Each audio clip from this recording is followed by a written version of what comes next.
Welcome to my YouTube channel दोस्तों N K tutorial. ठीक है दोस्तों, और आज हम बात कर रहे हैं गवर्नमेंट एग्जाम के बेसिस पे जो ये जो क्वेश्चंस होते हैं ना, संख्या पद्धति की। ठीक है दोस्तों, नंबर सिस्टम से ये क्वेश्चन है और बहुत ही ज्यादा आईएमपी क्वेश्चन है। इस टाइप के एग्जाम क्वेश्चन आपको एग्जाम में जरूर मिलेंगे। कोई भी गवर्नमेंट एग्जाम हो, मैं वर्ग 3 की ही बात नहीं कर रहा हूँ, चाहे आप वर्ग 1 में दो, वर्ग 2 में दो, पुलिस कांस्टेबल में दो, या जितनी भी एग्जाम्स है, चाहे रेलवे में दो, हर टाइप की गवर्नमेंट एग्जाम के में इस टाइप के क्वेश्चंस आपको जरूर मिलते हैं दोस्तों। और यहीं से आपका 1 नंबर की शुरुआत होती है, नंबर सिस्टम। ठीक है, गवर्नमेंट एग्जाम का पहला चैप्टर और बहुत ही ज्यादा आईएमपी है दोस्तों।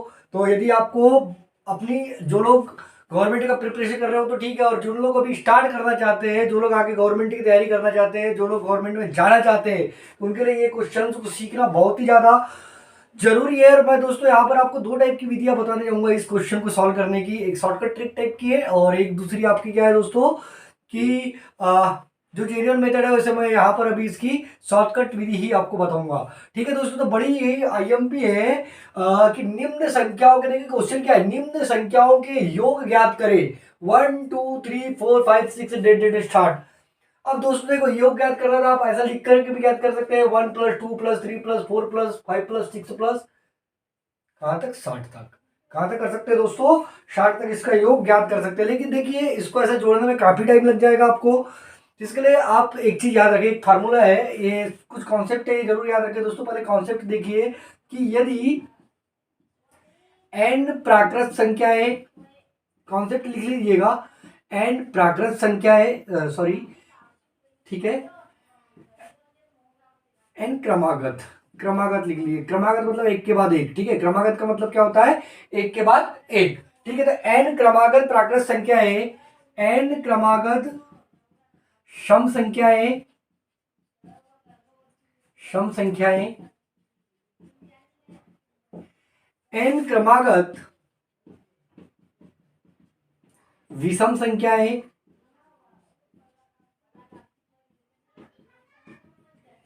एन क्रमागत,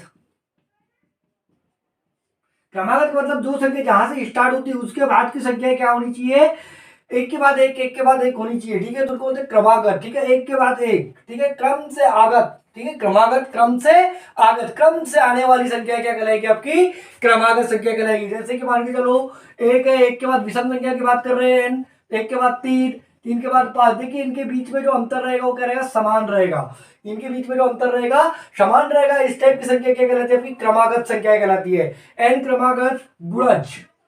ठीक है, यदि n क्रमागत प्राकृत संख्या है, n क्रमागत सम संख्या है, n क्रमागत विषम संख्या और n क्रमागत गुणज हो, तो ये एक श्रेणी बनाते हैं। ठीक है, क्या बनाते हैं, एक श्रेणी बनाते हैं। और कौन सी श्रेणी रहेगी हमेशा दोस्तों, इस टाइप की कुछ भी हो सकती है, समांतर, गुणोत्तर, कुछ भी। ठीक है, तो यह एक श्रेणी बनाते हैं। ठीक है, तथा इनके बीच समान अंतर होता है, समान अंतर होता है। कैसा होता है, समान अंतर होता है। और यह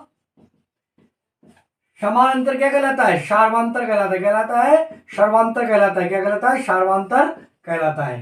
ठीक है, ये चीज हमेशा याद रखें। ठीक है ना, यदि n क्रमागत प्राकृत संख्या हो, n क्रमागत सम संख्या हो, n क्रमागत विषम संख्या हो, n क्रमागत गुणज। देखो यहाँ पर एक है n क्रमागत प्राकृत संख्या है, ये n क्रमागत विषम संख्या हो गई। अगर 2 4 6 हो तो n क्रमागत सम संख्या हो जाएगी। यदि 3 के गुणज की बात करें, 3 दूनी 6, 3 तिया 9, ये क्या कहलाता है, इसके गुणज कहलाता है, ये n क्रमागत गुणज संख्या हो जाएगी। तो ये क्या बनाते हैं, हमेशा एक श्रेणी बनाते हैं तथा इनके बीच कौन सा अंतर होता है, समान अंतर होता है। समान अंतर होगा और इसे क्या बोलते हैं, सार्वांतर। जैसे इसकी बात करें, इसका सार्वांतर कितना हो जाएगा आपका, 2 - 1 बराबर 1, 3 - 2 बराबर क्या, 1। तो ये क्या हो जाएगा, इसका सार्वांतर हो जाएगा। इसकी बात करें तो क्या हो जाएगा, 3 - 1 बराबर 2, 5 - 3।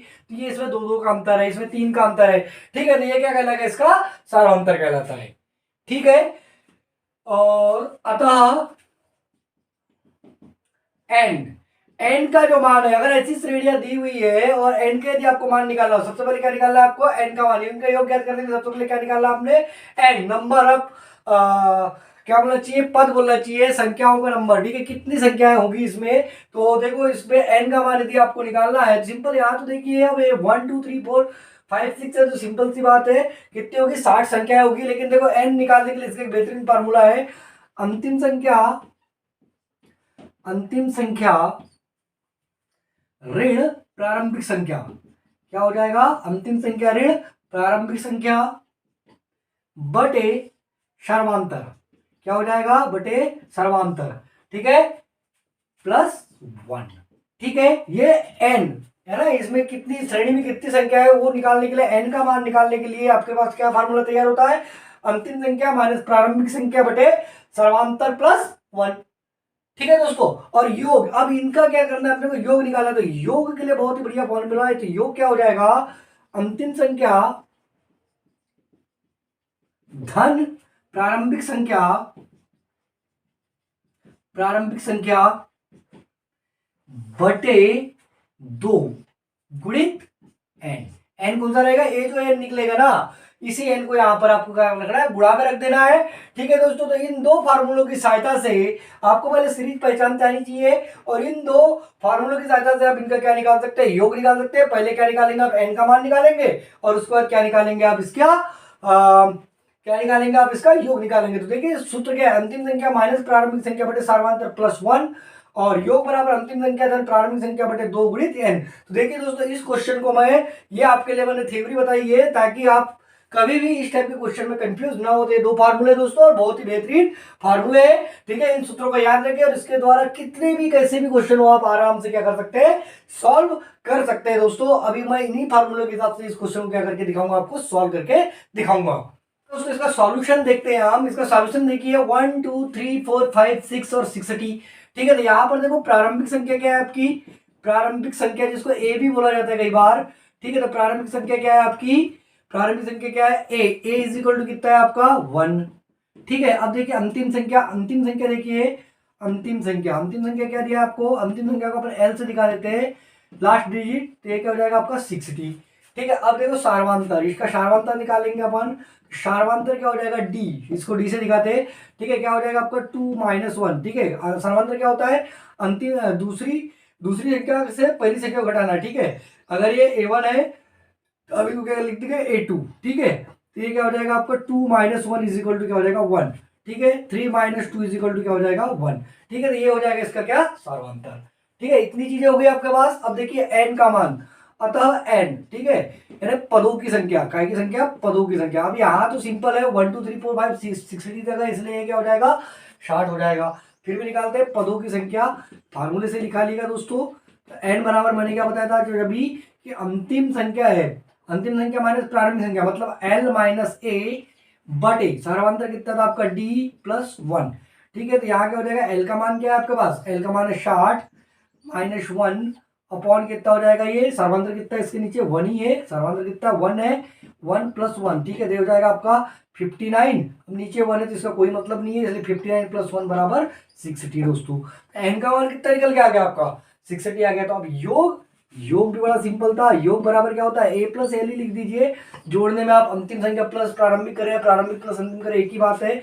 इसके नीचे 2 × n, ठीक है, मान रख देते हैं। तो 1 + 60, ठीक है, अपॉन 2 × n का मान कितना आ गया 60, ये हो गया 61/2 × 60। 2 से काट दीजिए, 30 दूनी 60। ठीक है दोस्तों, गुणा कर देते हैं हम इसका देखिए गुणा कितना आ जाएगा, 3 कम 3, 3 छक 18, और उसके पीछे एक जीरो है तो एक जीरो। तो दोस्तों इसका योग कितना आ गया, 1830 आ गया। कितना आ गया दोस्तों इसका योग, 1830। कितना आ गया दोस्तों इसका योग, 1830। ठीक है, तो इस क्वेश्चन का आंसर कितना मिलता है आपको, 1830। देखिए दोस्तों कितना ही सिंपल था, बहुत ही आसान था कि आपको प्रारंभिक संख्या मालूम होनी चाहिए, आपको अंतिम संख्या मालूम होनी चाहिए, और आपको काय का मान मालूम चाहिए, सार्वंतर निकालना है, फिर n का मान निकालना है, आखिरी में योग का फार्मूला लगा करके आपको क्या निकाल देना है, योग निकाल देना है। ठीक है दोस्तों, तो देखो यहाँ पर प्रारंभिक संख्या a कितनी थी 1, अंतिम संख्या l कितना था 60। ठीक है, d का मान कितना था 2 - 1 3 - 2। इनमें हमेशा जो क्रमागत की बात आएगी ना, तो इसमें आपको देख लेना है कि सार्वंतर बराबर आनी चाहिए, एक दूसरे का घटा के देख लीजिए, 2 में से 1 गया तो 1, 3 में से 2 गया तो 1, 4 में से 3 गया तो 1। ठीक है, तो सार्वंतर कितना आ गया, 1 आ गया। ठीक है, पदों की संख्या कितनी हो जाएगी, n बराबर l - a/d +1। तो 60 - 1/1 +1, तो 59 + 1 बराबर कितना आ गया 60। और योग क्या हो जाएगा, a + l/2 गुणित n। ठीक है, तो 1 + 60/2 × 60। ठीक है दोस्तों, तो यहाँ कितना हो जाएगा 60 और एक कितना हो जाएगा आपका 61, तो 61/2 गुणित 60, एल का मान कितना 60, 2 30 दूनी 60, गुणा कर दो 3 एकम 3 3 छक 18 और 0 की 0, कितना आ गया दोस्तों योग 1830। ये बहुत ही बेहतरीन क्वेश्चन है दोस्तों आपके आने वाले एग्जामों के लिए, और ये कॉम्पिटिशन एग्जाम में इस टाइप के क्वेश्चन आपको मिलते ही मिलते हैं। जो लोग, फिर से हम्बल रिक्वेस्ट है कि जो लोग आज के 4 साल बाद भी गवर्नमेंट एग्जाम देना चाहते हैं, जो गवर्नमेंट नौकरी करनी चाहते हैं, ठीक है, या जो अपने भविष्य को बेहतर बनाना चाहते हैं, वो इन क्वेश्चनों को जरूर देखें और इस पद्धति को याद कर ले, ताकि आपको आगे जाने में क्या है, आगे आने वाले समय में कठिनाई ना हो। तो दोस्तों इसी प्रकार के बहुत सारे क्वेश्चन हर चैप्टर से बेहतरीन ट्रिक के साथ आसान से आसान तरीके में मैं आपको अपने चैनल पे बताऊंगा। तो please like, subscribe and share my YouTube channel, और thanks for watching my video. मिलते हैं इसी प्रकार के बेहतरीन वीडियोस के साथ, तब तक के लिए गुड बाय।